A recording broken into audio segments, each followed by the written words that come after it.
Hi friend, मी doctor Anand Kavanekar. सुस्वागतम. And apple a day keeps the doctor away ही म्हण तुम्ही ऐकलं असाल. रोज आपण एक सफरचंद खाल्लं तर आपण डॉक्टरला लांब ठेवू शकतो. Is it true? हे खरं आहे? चला आज जाणून घेऊया. Protein,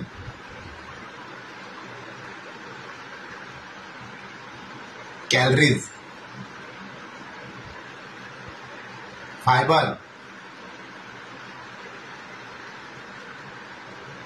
iron,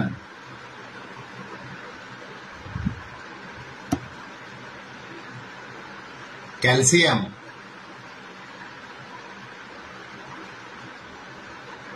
vitamin C, lemon, lime, orange.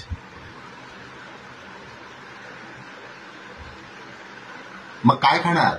200 ते 300 रुपये किलो असणारे सफरचंद खाणार की स्वस्त असणारे करवंद, कलिंगड, केळी, पेरू, खजूर खाणार? ठरवा तुम्हीच. सांगणार डॉक्टर आनंद, खाणार तुम्ही. कंबर दुखते, सकाळी बेडवरून उठता येत नाहीये, गरम सुद्धा वाटतंय, सगळी ॲलोपॅथी औषधं झालेत, काहीच फरक नाहीये. बेलोडोना घ्या. सकाळी 4, संध्याकाळी 4. अधिक माहितीसाठी इन्स्टाला फॉलो करा.